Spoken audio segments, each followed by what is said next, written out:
So welcome. So in this lecture, I want to give a brief differentiation review, but don't be shy about going through and reviewing more of this on your own, or even seeking help if there were a few things that somehow got, slipped through the cracks in the first semester of this course. So I'm going to go through just some of the basic rules that we're in some ways going to be undoing as we anti-differentiate or integrate. So it's important to always kind of have these in mind as the key rules, that these are not optional rules. And this is one of these things that gets a little tricky in some of these classes, math classes in particular, is that there are rules that you always have to follow, okay? When you have a composition of functions and you differentiate, you always have to apply the chain rule. That's not an option. So there are rules that are not an option. As I would tell my dog this also, this is not an option. You have to do this.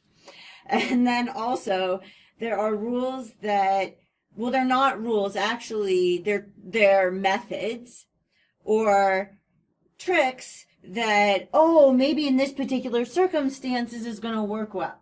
Okay? And you can try these different methods and see which one actually works and gets you what you need.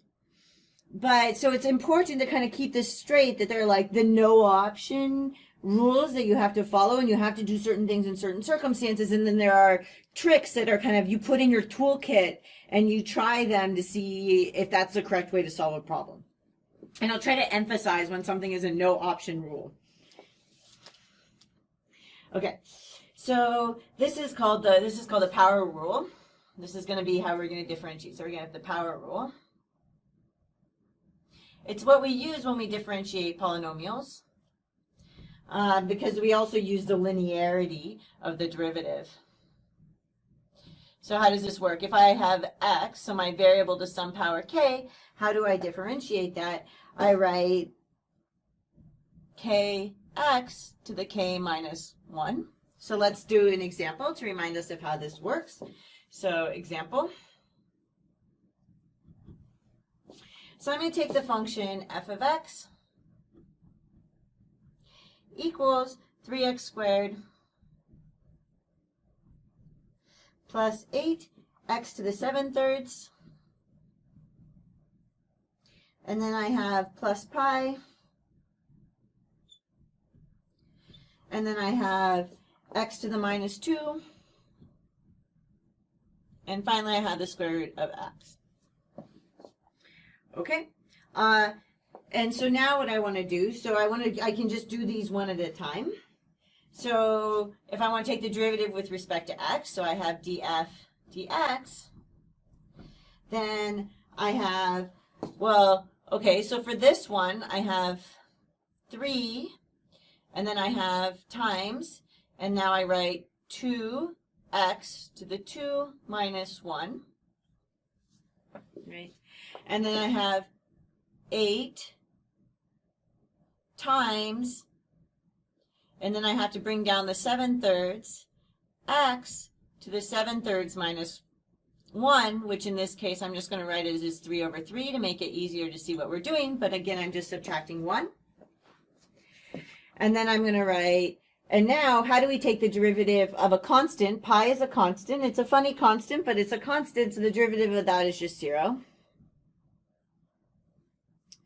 And then we keep on going. So this is going to give us plus, and now I have minus 2x to the minus 2 minus 1. And then this we have to remember, so this is one of these little tricky things we have to remember, that this is actually, the square root of x is actually x to the 1/2. So that I do actually know how to deal with, so I'm going to go ahead and do that. So I'm going to get plus, and now I have 1/2 x to the 1/2 minus, and since we're doing halves, we'll write 2 over 2 to make it a little bit easier for ourselves. And then we go ahead, and so this is df dx is going to equal, and we can combine these constants to give us 6, and then 2 minus 1 is 1, so that's just x. X to the 1 is just 1. We can even emphasize that here, that this is just, what do we end up getting here? This is x to the 1. And then I keep on going, so 8 times 7 divided by 3 should be, so I've got what is this, 56 thirds times x to the, so I subtract, right, I put them over a common denominator, I subtract the tops, I keep the denominator the same, so I get 4 thirds.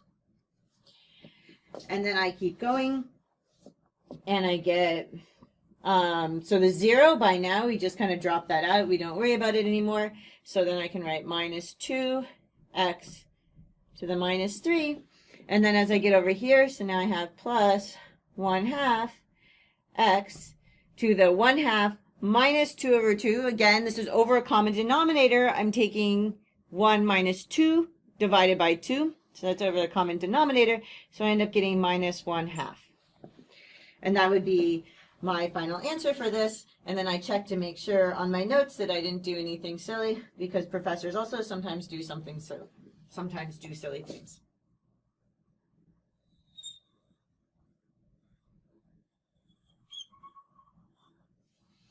Okay, so that's the power rule.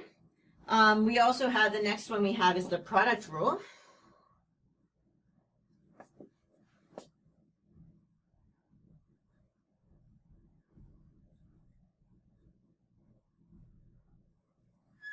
Okay, so just state it very carefully. So I'm taking the derivative with respect to x. So this is a no option rule, that if I'm taking the derivative of a product, I don't just get to take the product of the derivatives. This is a no option rule. I actually have to apply the product rule.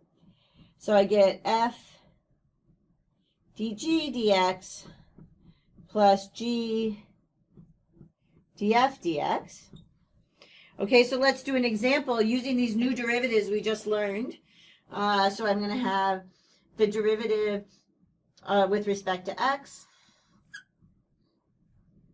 of x squared cosine of x. Okay, so I want to take, so first this is my f and this is my g, right? So what I want to get is I want to take the, so I leave my x squared alone, and then I take the derivative with respect to x of cosine of x, right? And then I leave, now I leave the cosine of x alone.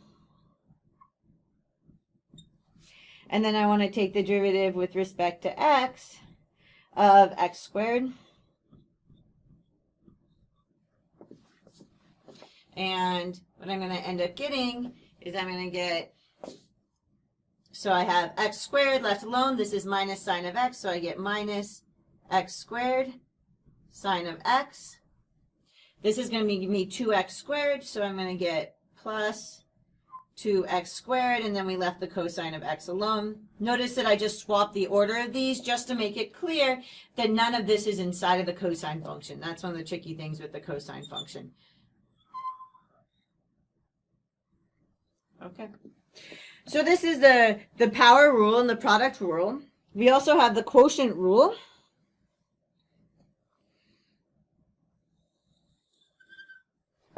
Okay. And I won't go through an example of this, but just want to get this down for you. So we have the quotient rule.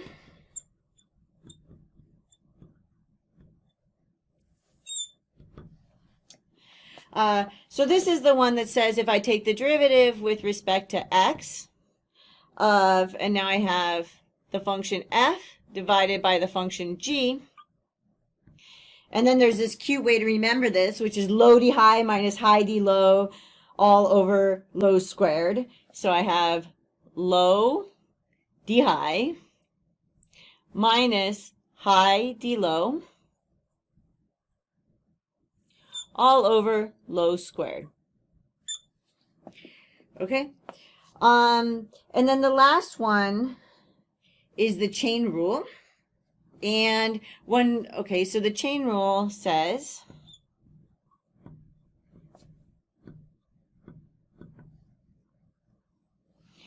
right, for if I have a circumstance, so for,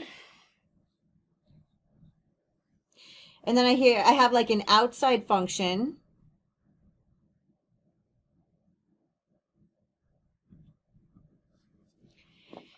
and I have an inside function. Okay, so I like to call these are like my outer and my inner.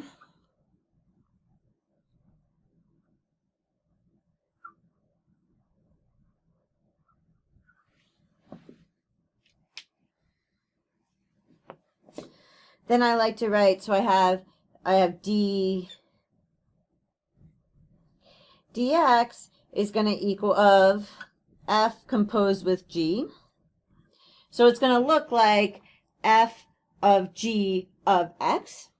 Then what I'm going to get is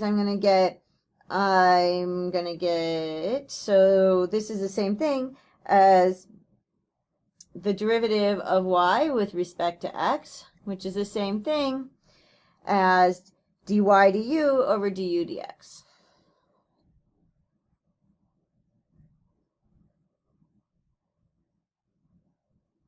Okay? And I want to, in a separate, we're going to have to come back to this one in a much deeper manner because we're going to get to substitution, which is going to undo this. And so I don't want to go through a complete example now. I want to go through a complete example when we do substitution. But it's important to know that all of these rules, these are no option rules, okay? When you're taking the derivative of a polynomial, you need to be applying the power rule. When you're taking the derivative of a product, you need to be applying the product rule. When you're taking the derivative of a quotient, you need to be applying the quotient rule. And when you're taking the derivative of a composition of functions, you need to be applying the chain rule. And then we're going to learn how then you undo this. For example, as I kind of mentioned, the chain rule, how do you undo the chain rule when you integrate? You do it via substitution. So then I would go through and actually, try to do a few examples to make sure your brain is still in gear for this. And then you're going to have to kind of keep track. And so I'd say even professors, even we often will do the same thing. You're going to find as we undo these, sometimes we forget and we actually differentiate instead of integrate. So you kind of maybe have some tricks in your mind to make sure that you're always using, you're going in the correct direction with these things. So I'll see you next lecture.